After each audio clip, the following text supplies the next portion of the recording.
Allez, c'est parti pour une plongée au cœur d'une des histoires les plus complexes et tragiques de l'époque moderne, celle du Liban.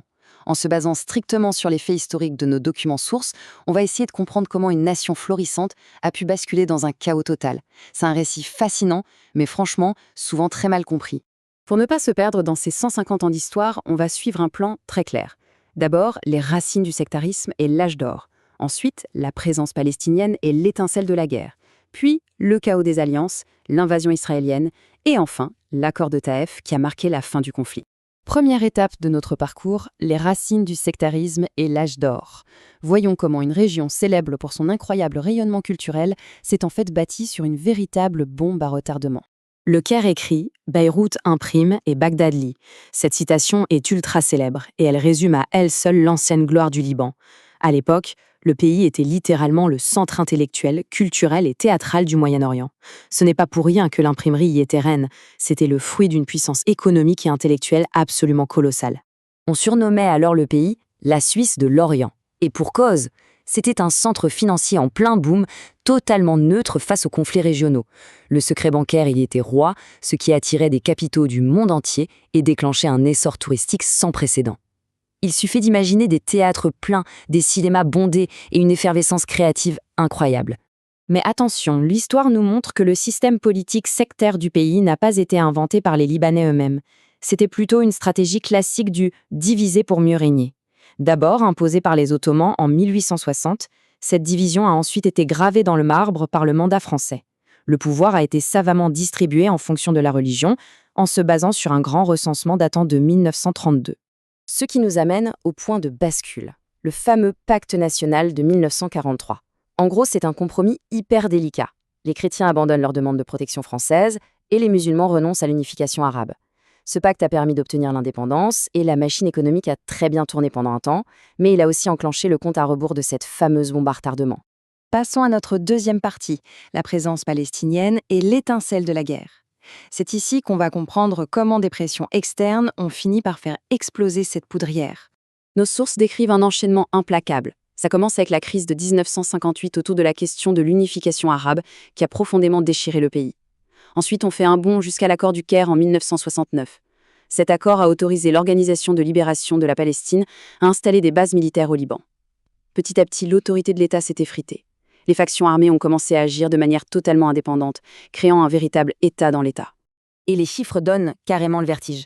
On parle de 24 000 combattants palestiniens lourdement armés face à une armée libanaise qui ne comptait que 16 000 soldats. Forcément, ce déséquilibre énorme terrifiait certaines factions. La tension était tellement extrême que l'armée nationale n'avait même plus accès à certaines zones de son propre territoire. C'est quand même fou, non? Et en 1975, c'est la rupture. La tension accumulée éclate complètement. Une tentative d'assassinat provoque des représailles sanglantes contre un bus palestinien à Ain El Ramané. Puis vient le triste samedi noir en décembre, avec des séries de meurtres basées uniquement sur la religion inscrite sur la carte d'identité. Le pays bascule alors officiellement dans une guerre civile dévastatrice. Ce qui nous amène à la troisième partie, le chaos des alliances et l'intervention étrangère.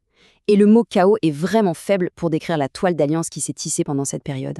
La complexité de ce conflit est vertigineuse. Si on regarde bien les archives, on voit des acteurs comme la Syrie, Israël, les groupes palestiniens et les milices libanaises s'entretuer un jour pour s'allier dès le lendemain. La Syrie, par exemple, a combattu les milices chrétiennes avant de s'allier avec elles contre les Palestiniens, puis de rechanger de camp. Un vrai labyrinthe où les repères n'existaient plus du tout. Il faut quand même s'arrêter un instant sur le coût humain absolu de cette tragédie. Ce ne sont pas juste des calculs politiques, c'est 15 ans de guerre, 150 000 morts, 175 000 personnes sans abri et 1 million de personnes déplacées. 1 million. Pour un pays d'une si petite taille, c'est tout simplement dévastateur. Et le symbole le plus glaçant de cette déchirure, c'est la fameuse ligne verte. Elle n'avait rien de métaphorique. Elle a littéralement coupé la capitale en deux. Beyrouth, autrefois si magnifique, s'est retrouvée scindée, avec un est trépian et un ouest musulman, séparés par un no man's land en ruine, où seuls les tireurs d'élite faisaient la loi. Dès 1976, le conflit plonge dans l'horreur pure. Les rapports historiques sont sans équivoque, des atrocités effroyables ont été commises par de multiples camps, souvent justifiées au nom de la survie ou du contrôle du territoire. Des milices chrétiennes attaquent le camp de la Quarantina, Les forces palestiniennes répliquent en massacrant des habitants à Damour, et l'armée syrienne finit par imposer un siège meurtrier au camp de Tel al-Zaatar. Un engrenage de violence sans aucune limite. Nous entrons maintenant dans notre quatrième partie, l'invasion israélienne et les massacres, un tournant stratégique majeur qui a déclenché une nouvelle vague d'événements tragiques. La situation s'envenime très vite, de l'incursion de 1978 jusqu'au gigantesque siège de Beyrouth en 1982, dont le but était d'expulser l'OLP, et le point culminant de cette séquence, c'est l'assassinat totalement inattendu du nouveau président élu, Bachir Gemayel. Il est tué dans un attentat à la bombe seulement quelques jours avant de prendre ses fonctions officielles. L'étincelle de trop. Et c'est là que l'horreur atteint son paroxysme avec les massacres de Sabra et Shatila. La source est tout à fait factuelle. Le premier carnage, en 1982, a été perpétré par des milices libanaises soutenues par Israël.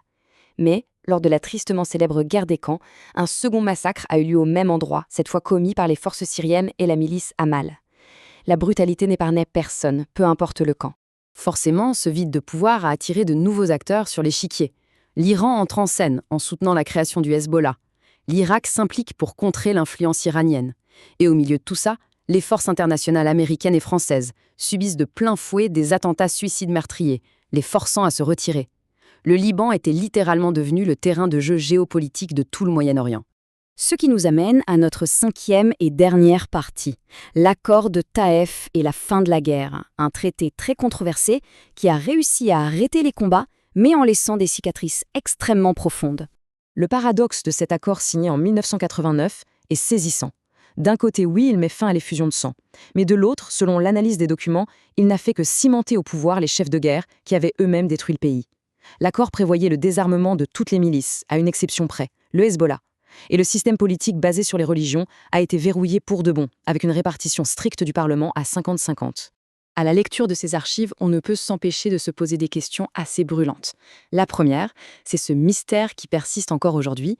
Comment justifier qu'une seule faction ait pu conserver son arsenal alors que le traité exigeait le désarmement de tout le monde? C'est une véritable anomalie historique. L'autre réflexion profonde que soulèvent nos documents concerne l'héritage politique. Comment l'histoire doit-elle retenir ses dirigeants? Des chefs qui, sous couvert de défendre leur patrie, n'ont pas hésité à s'allier avec des armées d'invasion pour asseoir leur propre pouvoir. Peuvent-ils seulement prétendre un jour au statut de héros nationaux? Et on termine cette analyse sur la tragédie ultime de ce récit. Après 15 ans d'horreur et avec ce sectarisme qui continue d'asphyxier les institutions, est-ce que le Liban pourra renaître de ses cendres? Ce pays magnifique, cet ancien carrefour intellectuel de l'Orient, retrouvera-t-il un jour son âge d'or? C'est sur cette question vertigineuse, qui reste en suspens, que se clôt notre plongée dans l'histoire moderne de cette nation fascinante.